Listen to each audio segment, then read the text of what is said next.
Pessoal, essa semana iremos falar sobre o princípio fundamental da contagem para os mais íntimos, o PFC. Eu sou o mediador José Valentim do Polo de Nova Iguaçu. Bem, pessoal, primeiro, onde nós usamos, onde eu uso o PFC? No nosso dia a dia, ao ver as possibilidades de roupas, calcular as possibilidades que roupas temos para sair, a não ser que nós tenhamos um armário igual ao armário da Mônica, Só mostrar uma possibilidade. Mas, brincadeiras à parte, onde eu encontro o PFC? Podemos encontrar o uso do princípio fundamental da contagem nas escalações de time de futebol, de delegações esportivas, ou ainda podemos encontrar também em emplacamentos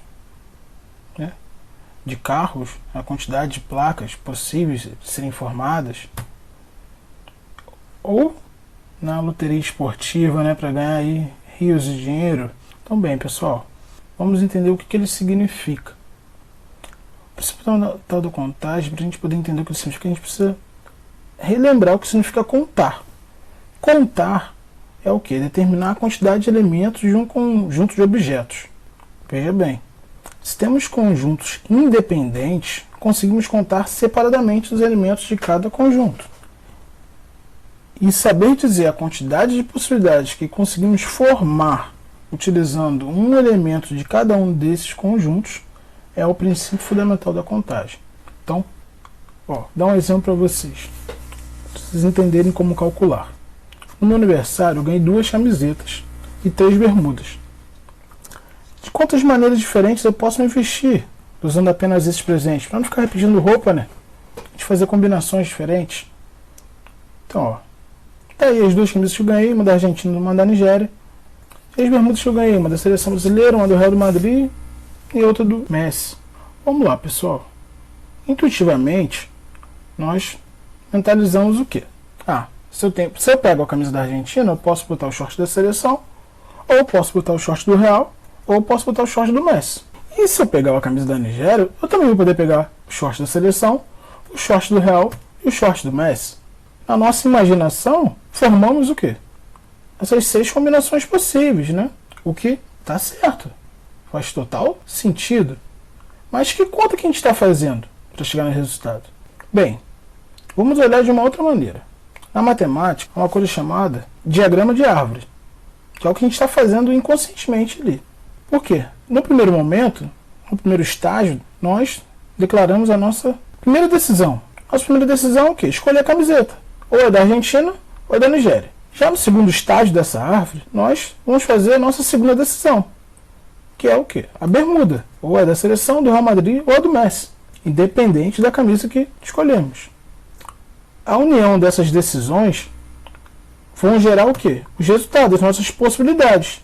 Nesse caso, 6 possibilidades distintas. Mas, para números pequenos, para poucas etapas de decisão, isso é algo fácil de se fazer dessa maneira. Mas o princípio fundamental da contagem nos ensina que, se no primeiro estágio eu tenho que escolher uma camiseta, tomar uma decisão, no segundo uma bermuda, eu anoto a quantidade de possibilidades que eu tenho para cada um dessas decisões. Então, as possibilidades de camiseta são 2, de bermuda são 3. E ao multiplicar essas possibilidades, por serem possibilidades distintas, independentes, o meu resultado vai me dar o total de possibilidades de combinações que eu consigo fazer, usando uma camiseta e uma bermuda, que é um total de 6 possibilidades. Outro exemplo. Voltando à escalação aí, supondo que os jogadores da seleção brasileira de futebol sejam divididos apenas por posições. De quantas maneiras o técnico Tite poderia montar a sua escalação durante a Copa da Rússia?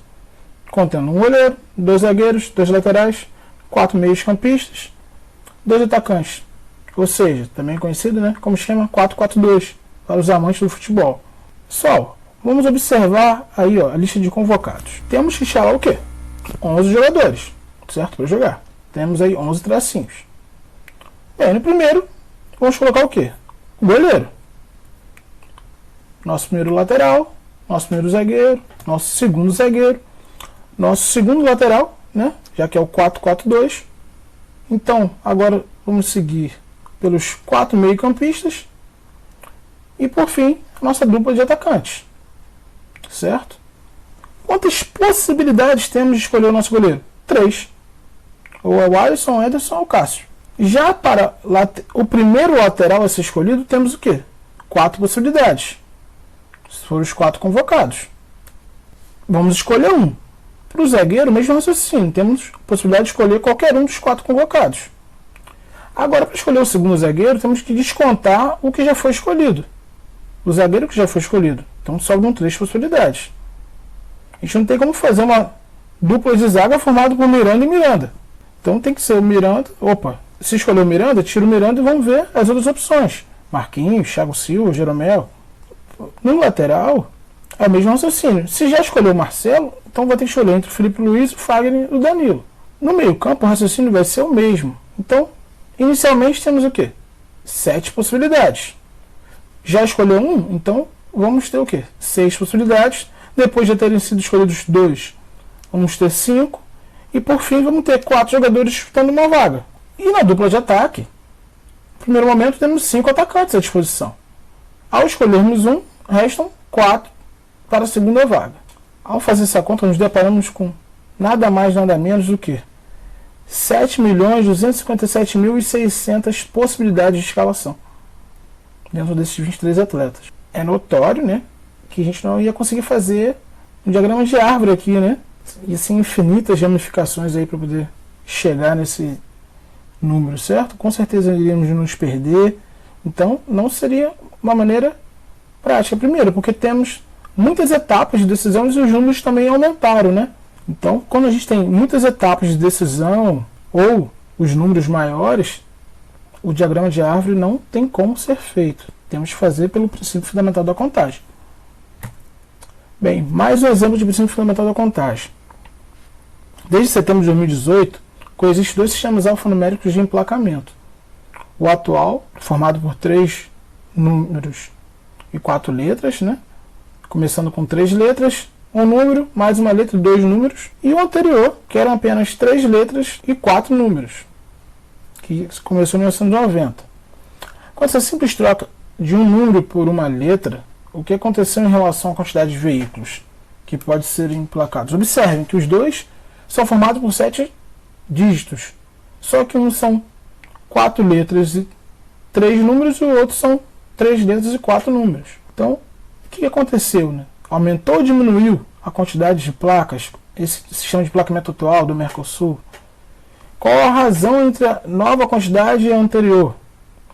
Bem, a atual é formada dessa maneira. Temos nossos 7 espaços, onde os 3 primeiros são letras, o quarto é dígito, o quinto volta a ser letra e os 2 últimos são dígitos novamente. Onde estão as letras, temos 26 possibilidades no nosso alfabeto. Já nos dígitos, no nosso sistema decimal, temos 10 possibilidades. Deixando na base 26 e na base 10, temos 26 à quarta vezes 10 ao cubo, o que dá 456.976.000 placas diferentes. Já no sistema anterior, onde em vez de ser 4 letras eram 3 e 4 dígitos, tínhamos o que? 26 para as letras, possibilidades para cada letra, e 10 para cada dígito, dando 26 ao cubo vezes 10 à quarta, o que dá 176.760.000 placas. Então, já reparamos que o número aumentou, né? Ao calcular essa razão, fazer essa conta a gente pode se perder, né? Pode errar algum detalhe. Então vamos voltar para a base 26 e para a base 10, onde podemos simplificar os expoentes e ficamos com a fração 26 décimos. Se você preferir simplificar, 13 quintos, ou passando para decimal, 2,6. Ou seja, a quantidade de placas mais do que dobrou. Temos quase 3 vezes o número de placas que tínhamos anteriormente, apenas com essa mudança de um dígito para uma letra. Por fim, um último exemplo. Supondo que você esteja em um país onde há uma loteria em que o jogo do momento é acertar uma sequência de 6 dígitos. Quantos palpites você pode arriscar para cada caso? Olha, veja que a pergunta não é a sua chance de ganhar, mas saber quantos palpites você pode dar. Essa chance de ganhar você vai ver mais à frente quando estiver estudando probabilidade. Então, ó, se você não tiver nenhuma informação privilegiada, se você só souber que é uma sequência de 6 dígitos, quantos são os palpites? Letra B. Você sabe que o número formado é um número natural. Letra C. Além de saber que ele é natural, você sabe que é um número par. E letra D. Além de saber que ele é natural e par, você sabe que ele é formado por algarismos distintos. Então vamos fazer passo a passo aí. Na letra A, temos aí o espaço dos 6 dígitos, onde só sabemos isso, 6 dígitos. Como estamos trabalhando no sistema decimal, para cada opção temos 10 possibilidades, que vai dar 1 milhão de possibilidades, que é igual a 10 à sexta.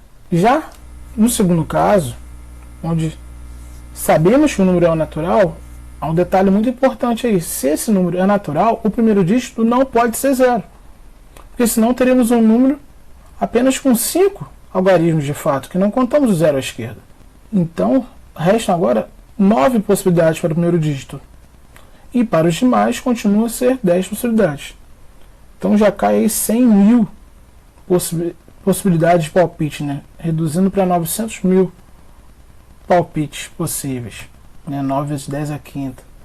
Já na letra C, além de saber que esse número é um número natural, você sabe que esse número é par. Se ele é par, vamos chamar a atenção para o último dígito, porque se ele é par, só temos apenas 5 possibilidades para o último dígito. O número precisa terminar em 0, ou 2, ou 4, ou 6, ou 8. E no primeiro dígito, continua não podendo ser o 0. Para os demais, vale a regra das anteriores de 10 possibilidades para cada um, que reduz a quantidade de possibilidades da letra B pela metade, caindo para 450 mil palpites possíveis, né? 45 vezes 10 à quarta. E, por fim, na letra D, além de saber que ele é natural e par, você sabe que ele é formado por algarismos distintos. Nessa aqui, vamos separar em casos, para poder resolver corretamente essa questão. Observe que o primeiro caso é se termina em 0. Por que se termina em 0? Vamos lá. Se termina em 0, significa que só tem uma possibilidade para o último dígito. E como são algarismos distintos, no primeiro dígito vou poder ter qualquer um, menos o último, menos 0, porque já não pode ser 0 no primeiro mesmo.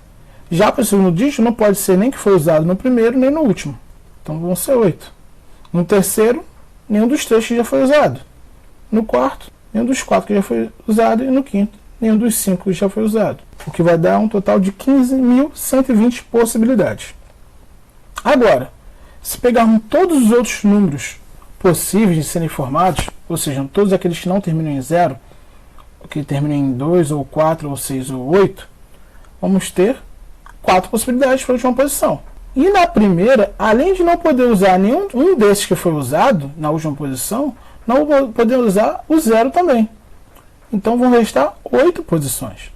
E agora, para o segundo dígito, o raciocínio se repete, porque não pode ser usado nem que foi usado na primeira posição, nem na última. O 0 já pode ser usado. Então, temos 8 possibilidades. E assim sucessivamente. Vamos ter 7, 6 e 5 possibilidades para os próximos dígitos. O que vai dar 53.760 possibilidades. E já que separamos em casos, precisamos agora uni-los novamente. Então fazemos isso somando esses casos, essas totais possibilidades. O que vai dar o total de possibilidades possíveis de se formar um número de 6 dígitos par com todos os algarismos distintos, que é 68.880 palpites. Bem, espero que vocês tenham gostado. Bons estudos a todos.